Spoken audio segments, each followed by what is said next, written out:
All right, we are just a few minutes away from the start of the Oldog album release and Diamond birthday celebrations. So um, just hold tight. There's the dog slowly waking up.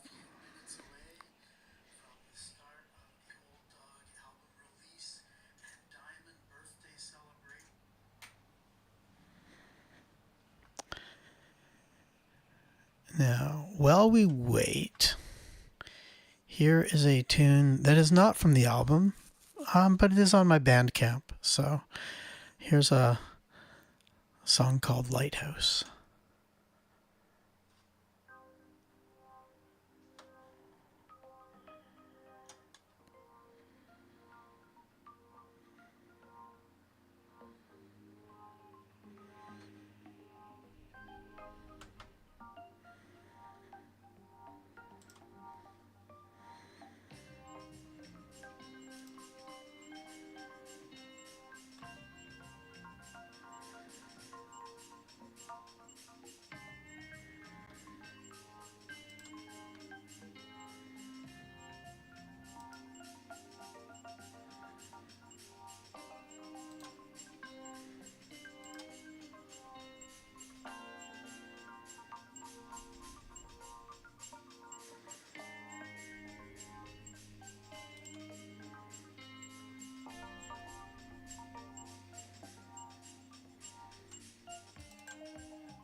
Hello, welcome to the Oldog album release and Diamond birthday party. It's so great to be here and just doing this very interesting and unusual approach to birthday and album release. So it's been an exciting year. I've just released the first Oldog album, and I would love a chance to play it for you, and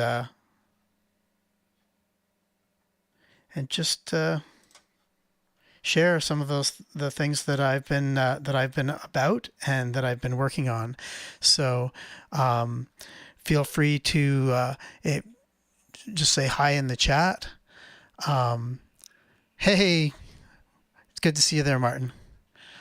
So one of the things that this is my first ever doing one of these live stream events, and one of the things that is going to be a learning curve for me, if not everybody else, is the time lag between when I actually say things and when they get to you and when they come up on the screen. So I will do my best to respond to the chat, and please at least say hello in the chat. It's great to have you here, and I love seeing who's online. But it's probably not as immediately responsive as, say, FaceTime or something like that. So that being said, let's jump in here. So this album, Oldog New Tricks. So the name Oldog is a very deliberate renunciation of the old expression, "You can't teach an old dog new tricks," and it's really it's saying, no, that's not true. I'm getting to be an old dog. But I hope that there's a few new tricks in the repertoire. So that's why I've adopted the stage name and the producer name Oldog. And it seemed really obvious that the first album would be called New Tricks.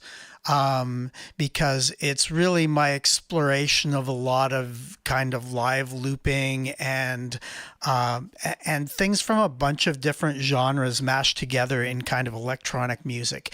And I've really been having a lot of fun just doing a deep dive in that.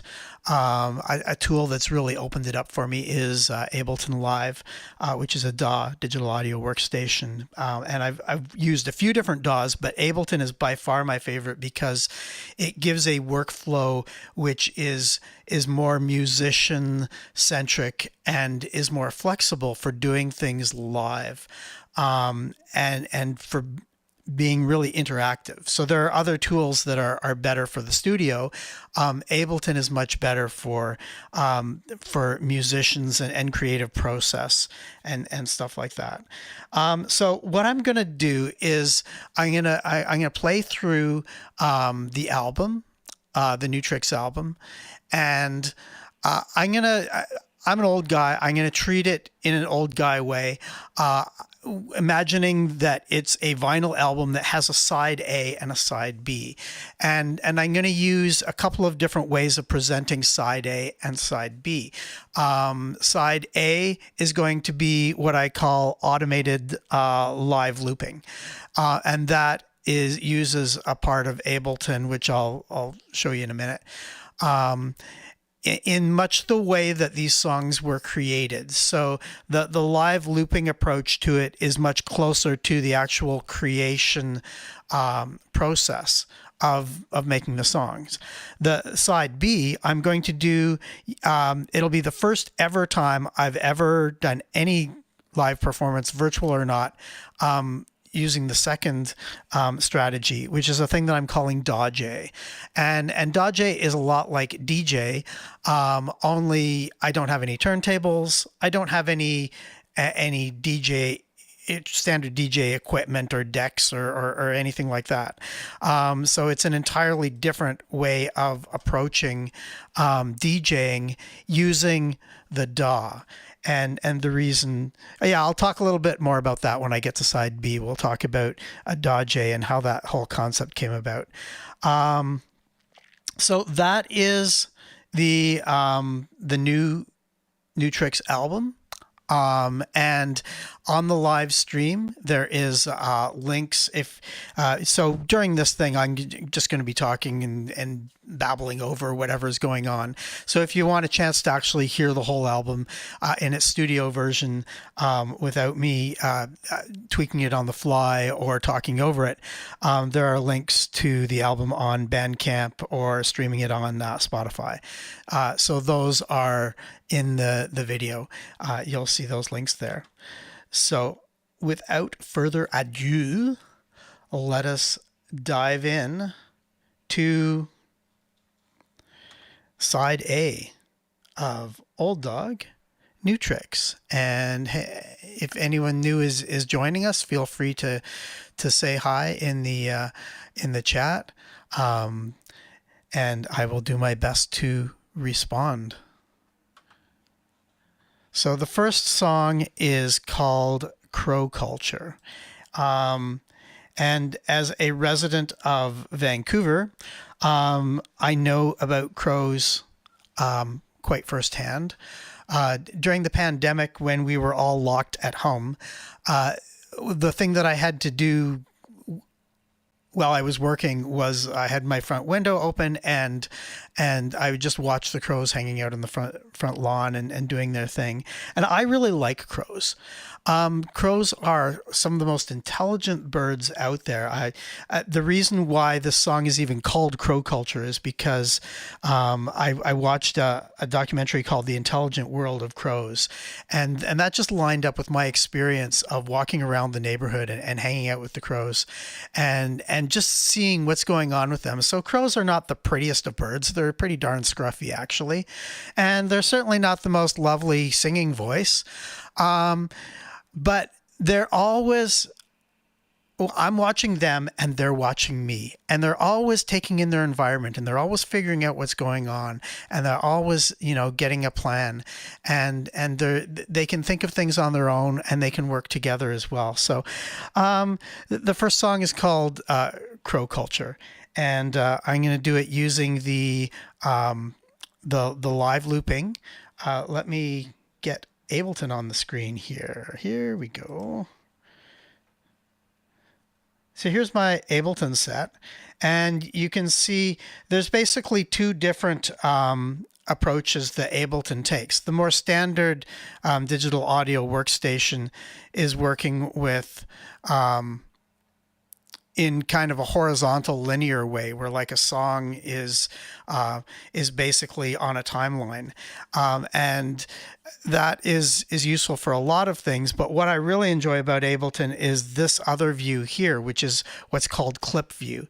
And in clip view, each of these columns here, let me get it slid over.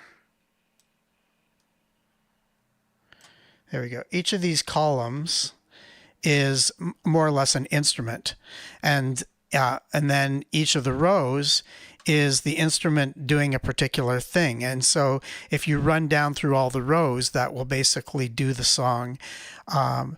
So for instance, if I click on just one of these things here under guitar, you've got a guitar piece in there. And then when we play the whole song, using the Ableton pushover here, which is one of my favorite toys, it'll play all of these things up here. So this is Crow Culture. I had a lot of fun just conceptually pulling in some bird sounds and some nature sounds in the background.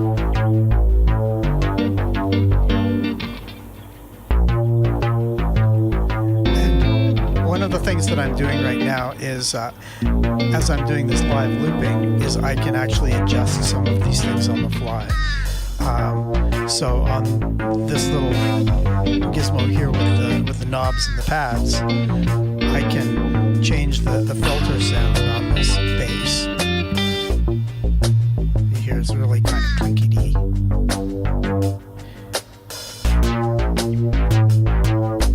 And that allows me to dynamically play the effects in a live situation. Now, obviously the studio version isn't going to be like that, but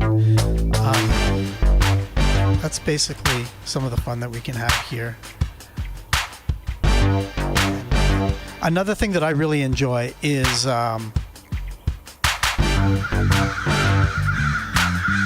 using echo effects. So when we get to the guitar here, I'll put a little bit of an echo loop on it.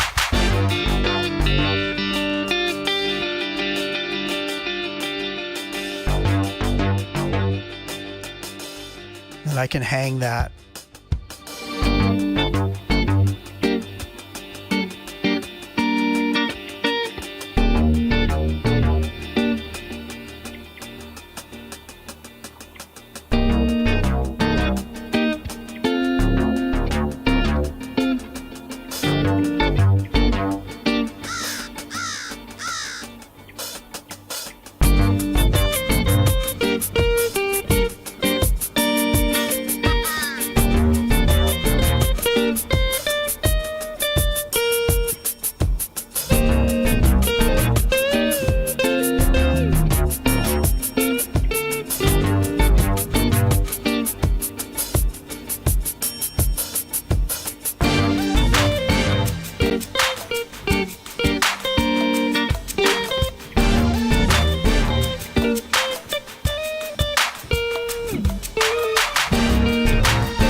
Bit of reverb fade on that bass sound.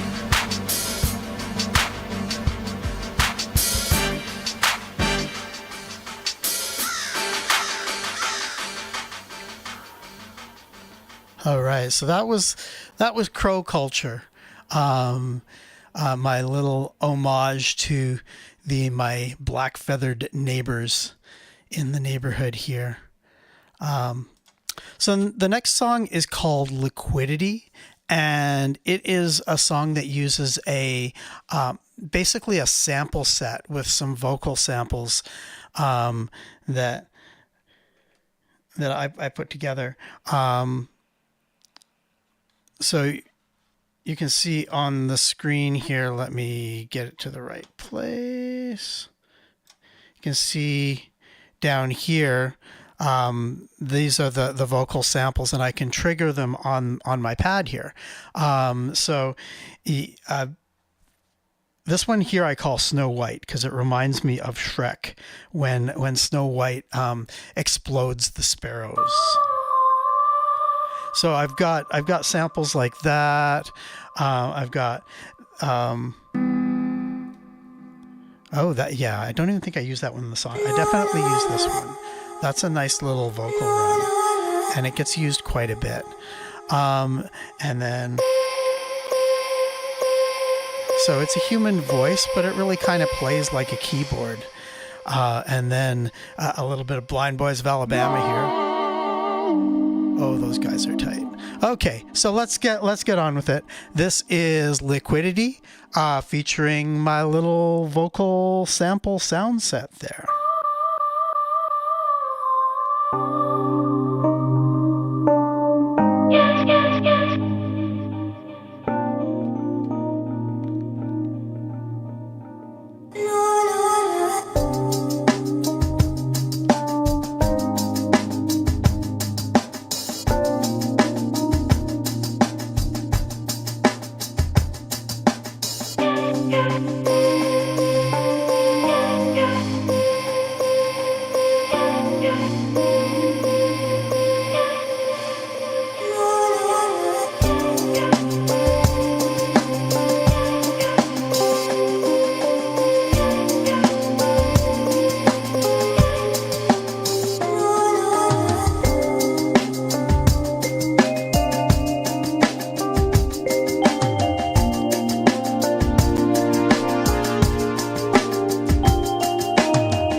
Just joining us, feel free to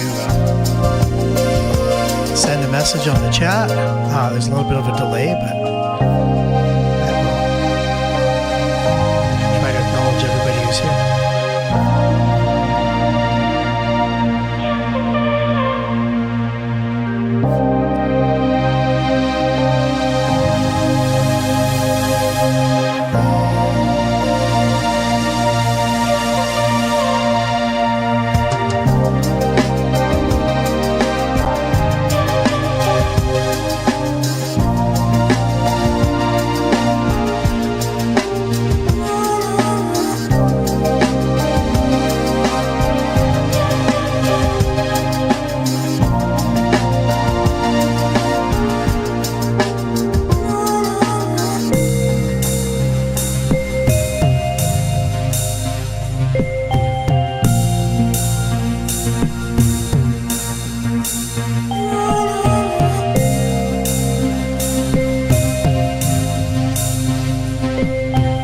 Sandra. Thanks for joining us.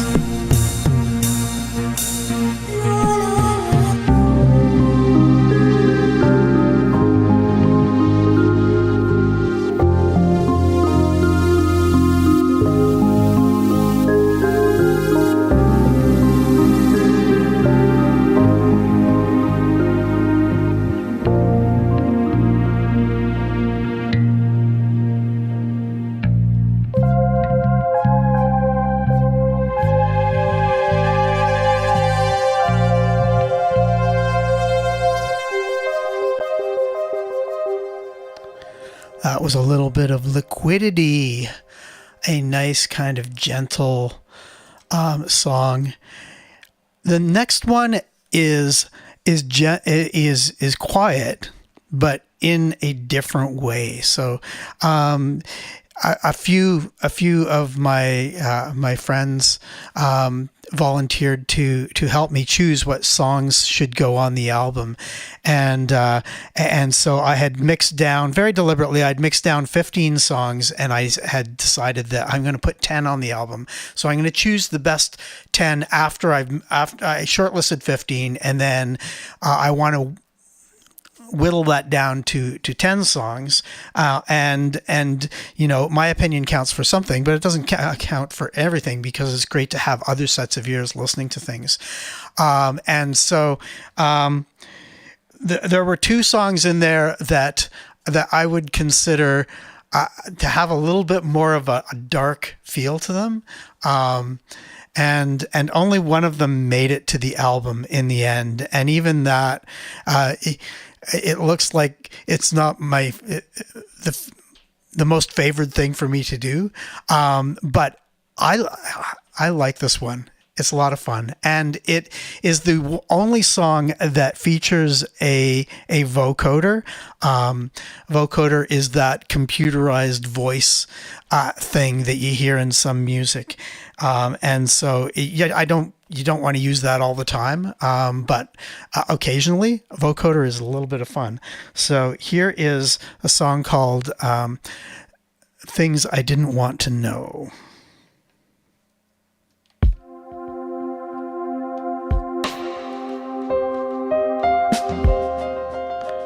And I love long, flowy pianos.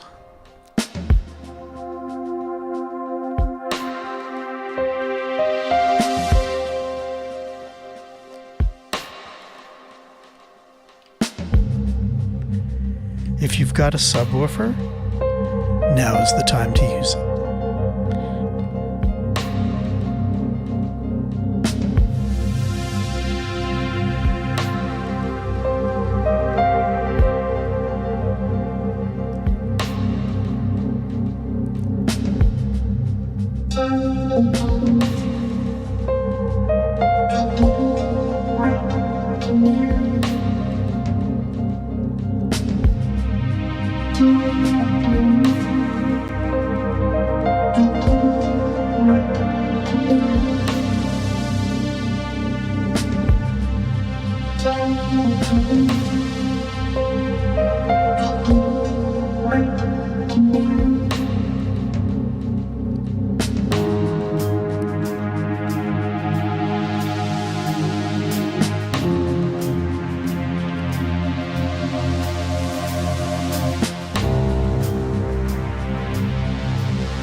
This is kind of a slow burn creeper song.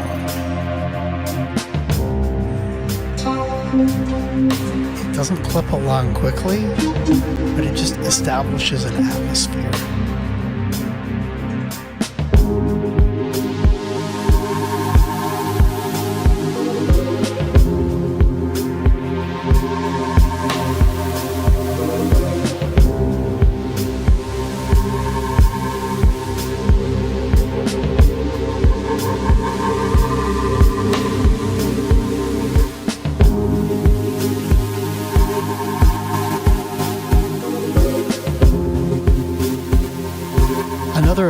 that I'm rather fond of is this gate. So this isn't on the original recording, but I'm adding it here. You can hear how the pad is kind of being broken up into little chunks.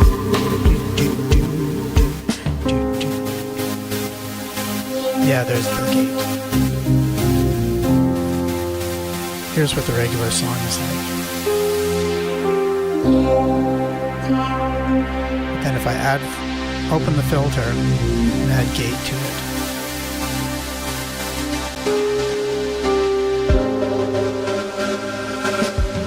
Hey Barb and Kevin, so glad to see you guys. I have to make it out there to the east sometime. East being Cranbrook for my Ontario friends. I guess it's not really east to you.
Accentuate the piano.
All right, that was a slightly spooky little thing called Things I Didn't Want to Know, featuring my one foray into playing with the vocoder, which is just a fun little thing to work with. Anyway, on an entirely different kind of emotional wave space, this next song is almost close to danceable, I think. This is a song called Workin' It, and it's another sample-based song. It's got a little chunk of a Brazilian tune called Bacanazzo, and it features some little, there's some horns in the song, and I think the whole song probably is driven by the trumpet riff, which you'll hear in it pretty quickly, and it's really funny how these songs are built. So I never come in with a conception of what a song is going to be. I come in and I just start playing with things, and then the song almost exposes itself and goes in a direction, and then I just keep iteratively playing with the direction and see where we end up. So this is a little loop of a song which gets blown into an entire full-fledged song in and of itself. So it's got this kind of funky beat thing going on.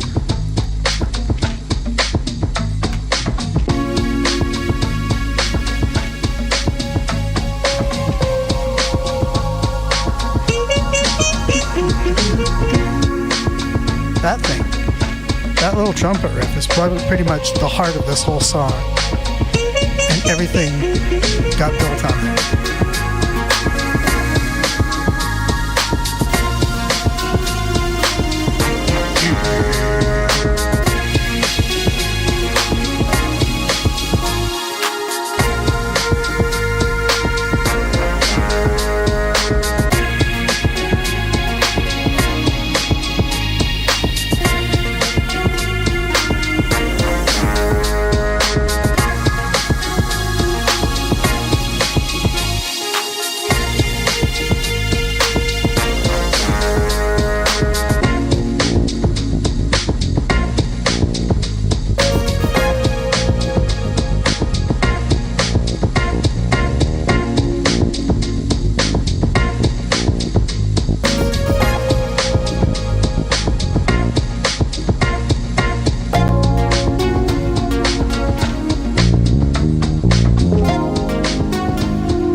Musical idea which goes through so much music, a surprising amount of even electronic music production, is an idea which is really picked up from black churches, from soul gospel, and that is the whole concept of call and response.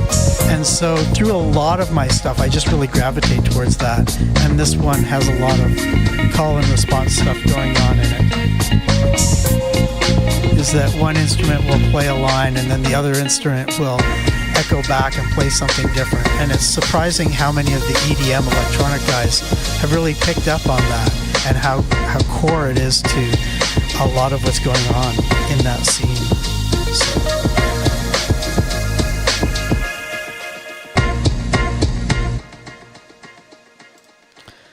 So that was Workin' It. And now the last song from side A. This is another sample set that I built for this one. And let's see if I can show it to you. Okay. And this is a lot of fun to do, just live looping performance, because I can actually play the sounds. unlike the last sample set one where it was a longer sample and a longer piece of a song, these are little bits and pieces. So it's like the song's called Heart Thing, and it's because I've got that's the heart thing. But then there's another, I don't even know what this word originally was, but it comes through as almost like a percussive. And then speaking of percussive, if you take like just one syllable of somebody's voice and then pitch it around, and then longer, and then using it almost like a string instrument, the voice. So this is Heart Thing with my vocal sample set there to drive it with. Let's see.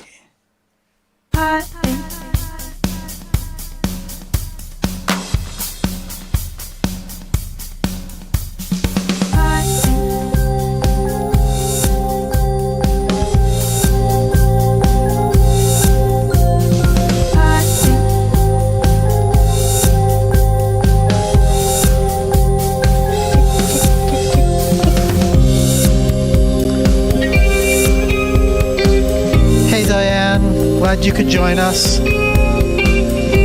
Thank you for the happy birthday wishes, and I'm glad to see you here.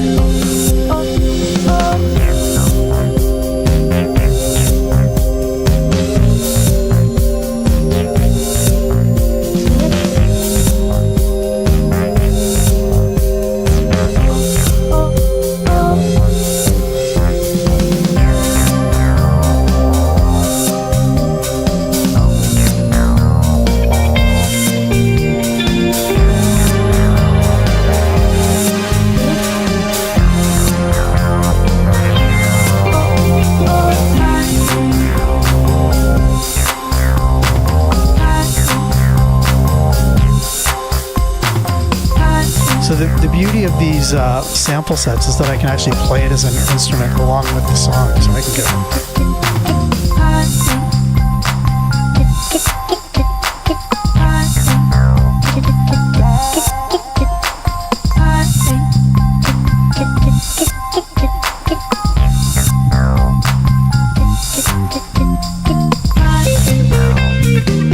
and do like pseudo scratch like the DJs.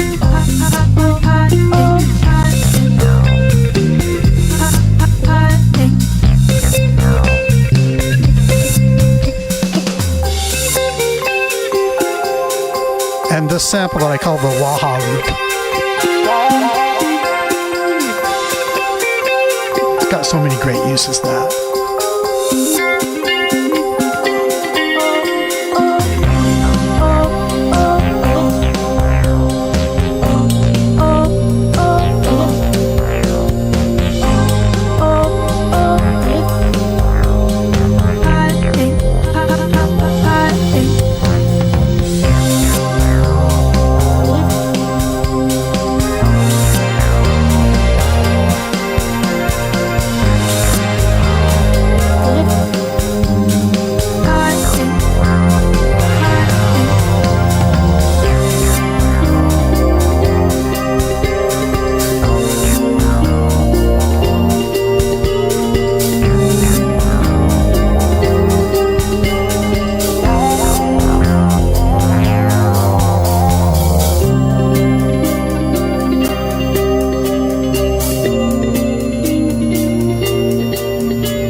All right.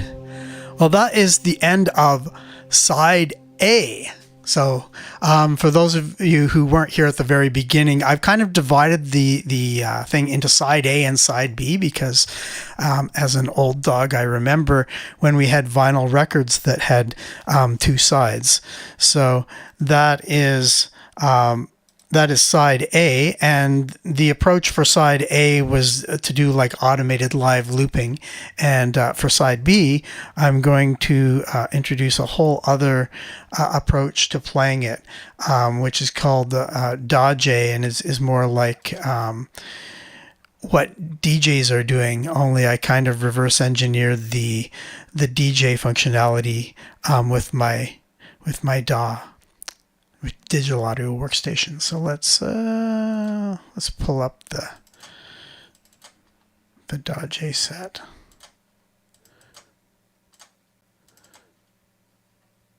Here.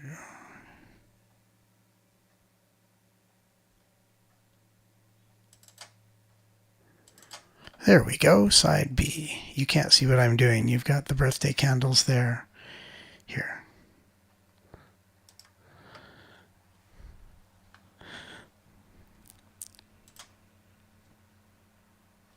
Fun little.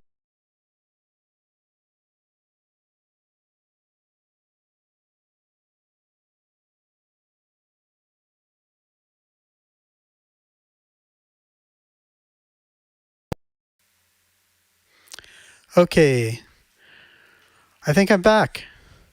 There we go. Nice. So for the second set is side B, using the what I'm calling a DAW J. It's like DJ, unlike the what I've been doing so far, which is live looping, where I've got all the little individual pieces and we're basically reassembling them and then processing them on the fly. This has the recorded songs on it. So let me get back to sharing Ableton. Here we go. So you can see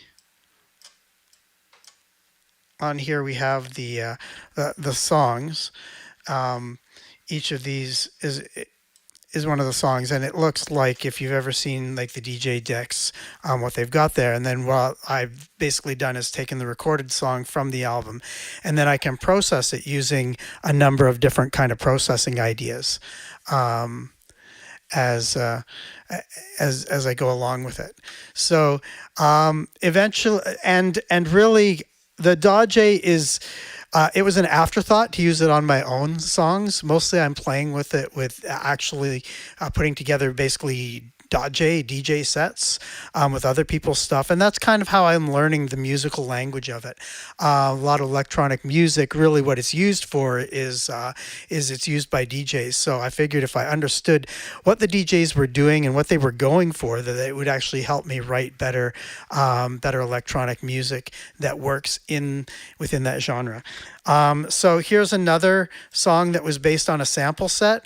Actually, the whole thing is called Take This Call, and I created this sample set that had a phone in it, and I mean like an old school phone. I mean, you know, dials and a real ringer bell, and that really became the basis of it. So you'll pick that out pretty quickly.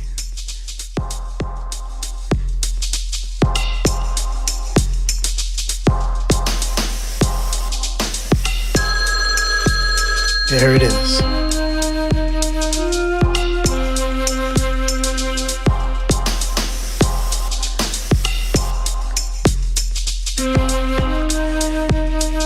Shout out to Margaret and Brad, and Niall is there too.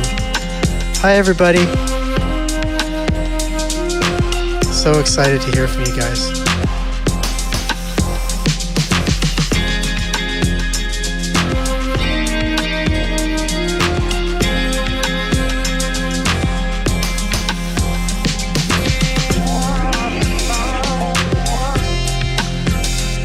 So one of the things that I enjoy doing with the DJ stuff is taking a little snippet of the song in flight and then just looping it and playing with it.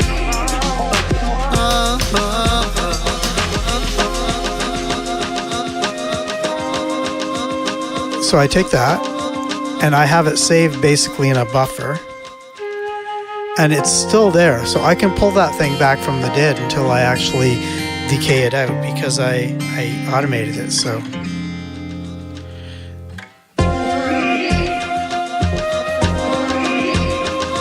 there it is. It's not super useful in this context, but with a lot of music, nothing works better with music than itself from a different part in the song, because it all tends to be in the right key and the right tempo.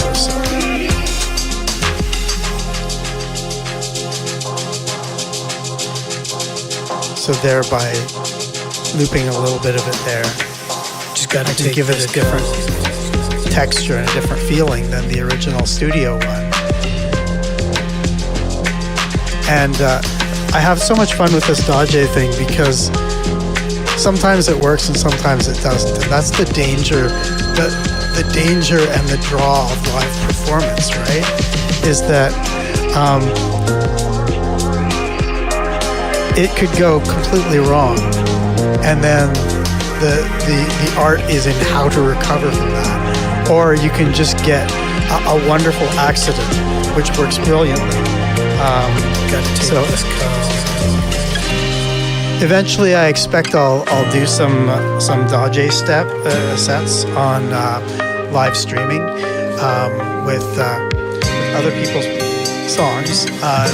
Probably not on YouTube, because YouTube has an extremely aggressive copyright algorithm, and they will pull you down mid-flight if somebody's unhappy with you playing their song. Oh well, it is what it is.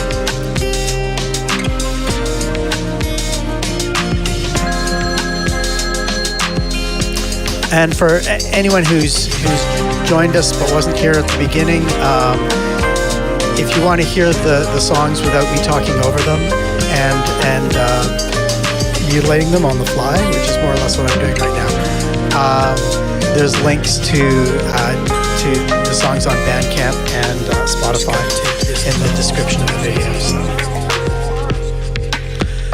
Hi Jim, glad you could join us. Been a while.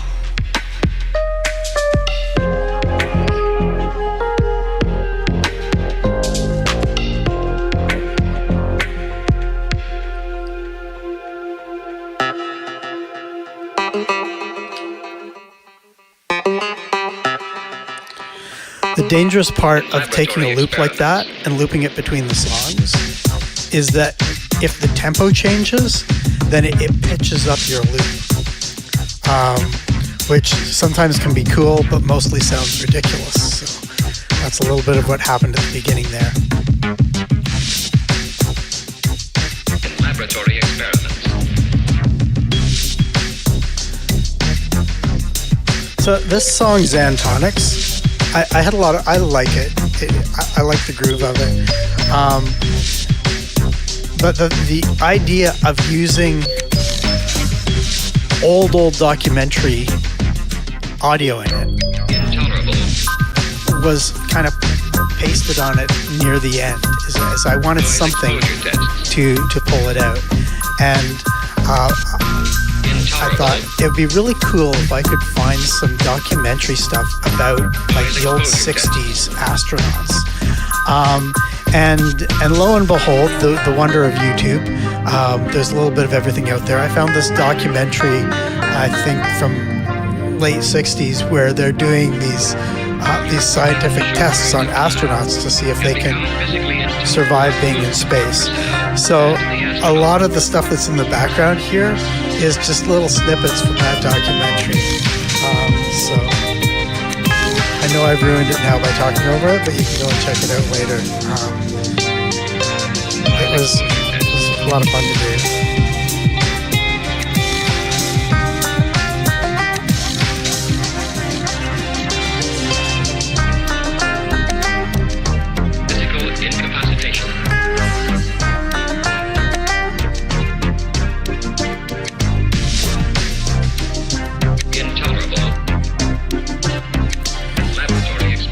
So some of the things you can do with the whole Dodge groove is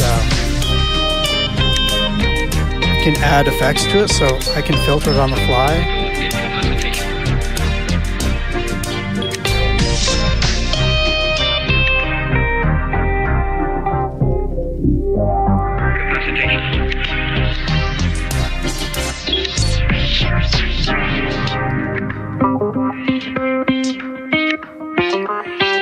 Then I can loop it.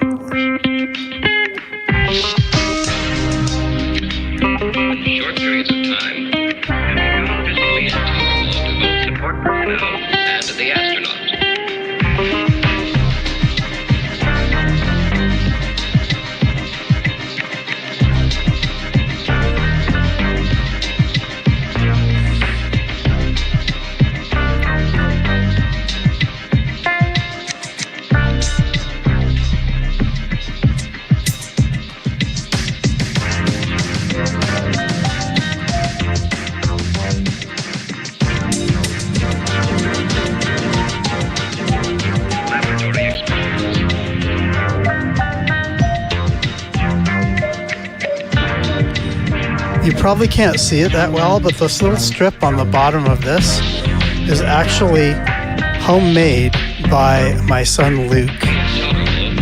I told him I wished I had something that had 2 crossfaders on it, because nobody really builds that other than getting like a full DJ deck, which still only has 1 crossfader. And he said, I think I can build one of those. And so he designed it, printed it on his 3D printer, put an Arduino chip in it, programmed it to receive MIDI signals. It's based on potentiometers, and it's a wonderful, brilliant thing. I keep telling him he should market this because it's, you know, if I want it, I'm sure somebody else does too. But anyway, that's a complete aside. In laboratory experiments.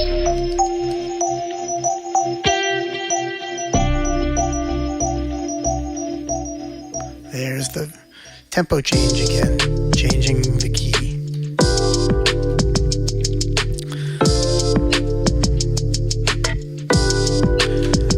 This tune is called Top Down Sunday Driving, and it wasn't always called that. This is actually the first song that I released as a YouTube live looping video.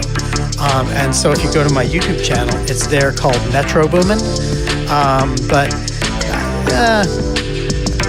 5 out of the 10 tracks that are on this album have changed their names at least once. So that is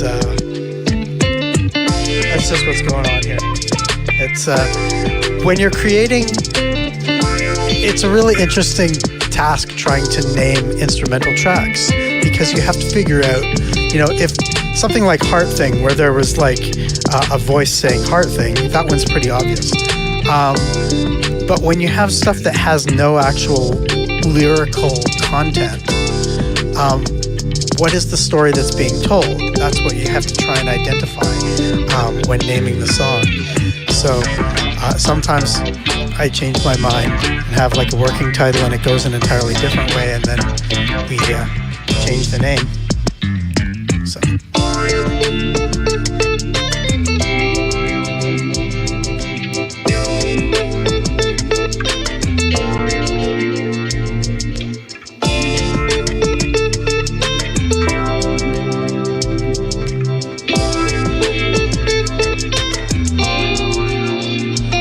Hi, Niall. I'm glad you remember me. I think you were like not even 1.5 when I saw you.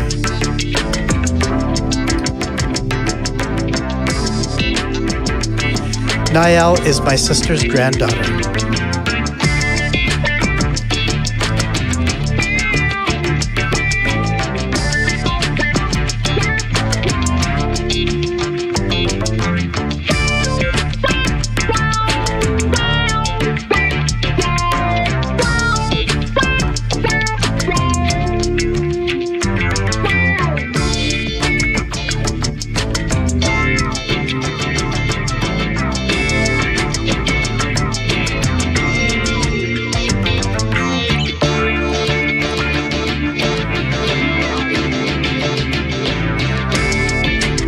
So I took a little loop and then added it in there, and then if I don't like it, I just kind of pull it out.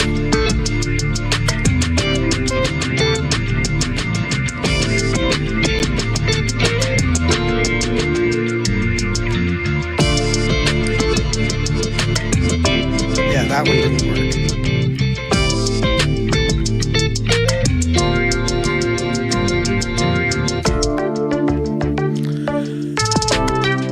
That note is still there.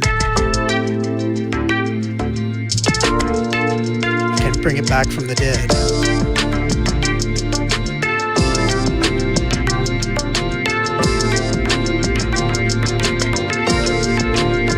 And then put it to sleep.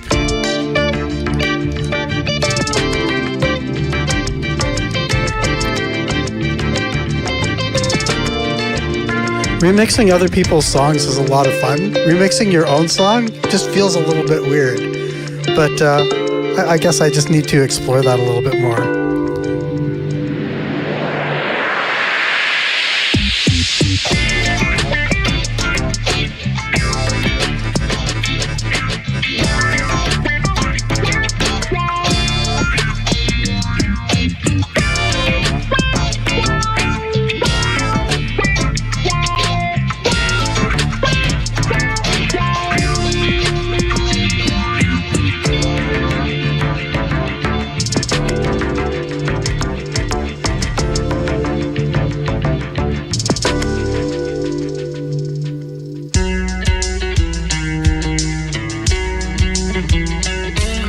All right, this is a little tune called Skeleton Party.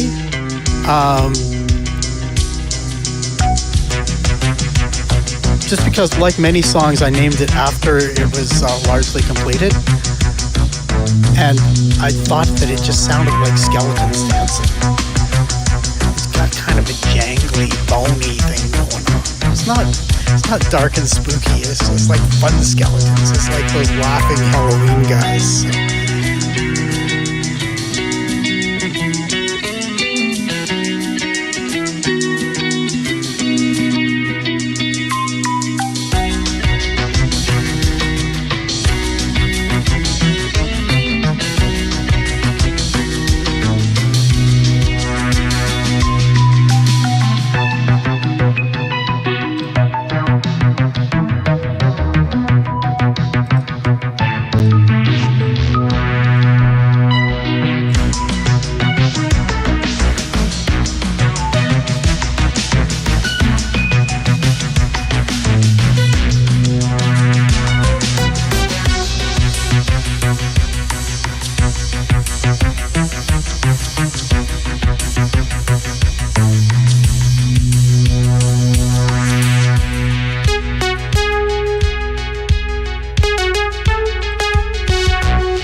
Here's the candles back for Niall.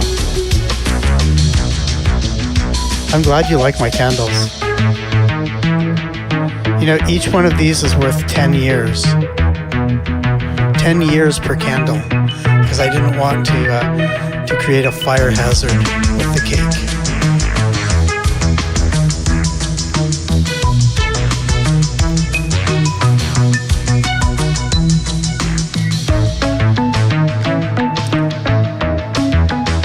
And if you watch it, it's not just a picture. The candles are actually burning.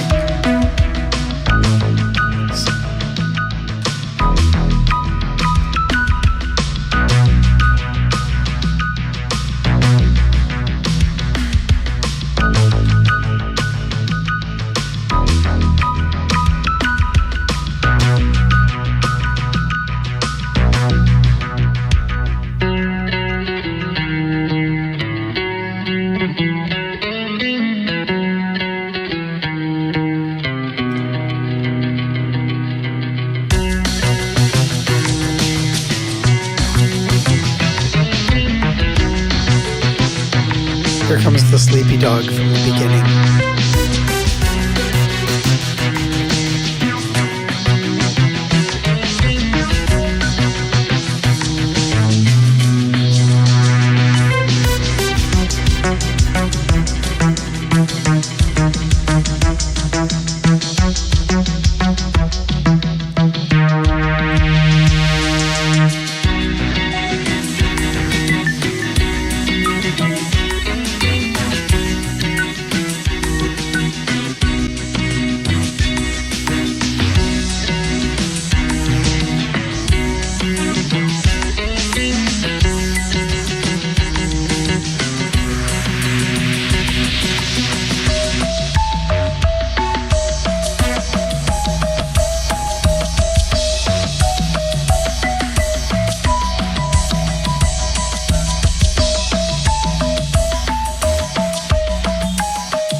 And the last song is another one that had a title change. This is currently called Dr. Funkenstein. Or Funkenstein. Steen or Stein? You'd think with the Austrian roots I would be able to get German words right. Anyway, Dr. Funkenstein. Used to be called Funk Clav Fun, but when I sent out the demos to some friends to say what they liked and thought should be on the album, one of the people suggested that I should change that name because it sounded more like the name of a sound patch than the name of a song. And so that was, I replied back, yeah, I see what you're saying. Do you have any suggestions? And he came back with DV Funkenstein, I guess because of my initials, but I just changed it to Dr. Funkenstein because I liked it. So I don't know if Kevin Rogers is on the call. Thanks for help with naming the song. It is much better and plays better on Spotify.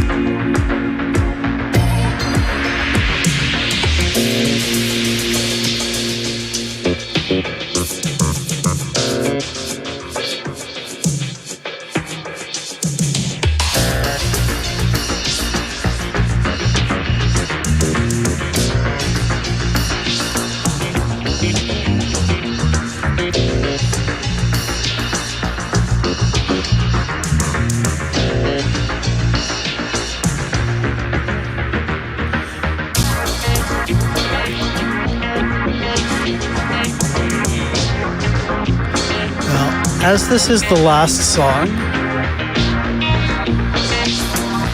I kind of work towards signing out here. Turning 60 is a weird thing. It really,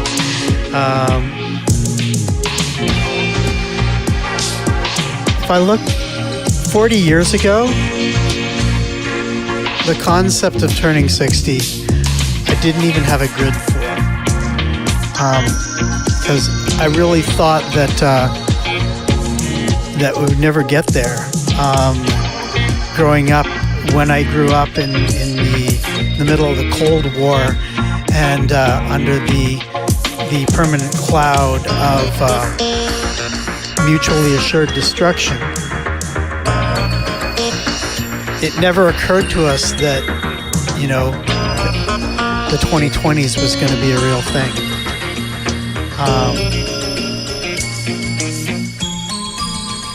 So it's fascinating to get here. It's really good, and I really I love the support of all my family and friends. You know, I feel if I'm allowed to reflect a little bit, I think I spent too many decades trying to be right and or good enough, either at the same time or alternatively. But you know, you grow up in a world where you're always surrounded by people who are better looking, stronger, smarter, more talented than yourself, and you know, all that stuff is only going to get worse with age. But I think that I have a lot more peace being 60 than I did being 20 or 40 or 50. And I really want to make it a goal to live out of gratitude and humility. I think that those are probably the two keys right now in my thinking to really, you know, making it work. You know, the whole Oldog concept, for those who weren't here at the beginning, is a renunciation of the saying that you can't teach an old dog new tricks. And I really want to be committed to lifelong learning, lifelong growing. Obviously, you know, never going to become a rock star, never going to be brilliant at any particular thing, but I've been privileged to live in this crazy period between 1963 and 2023, and Lord willing, ahead somewhat too.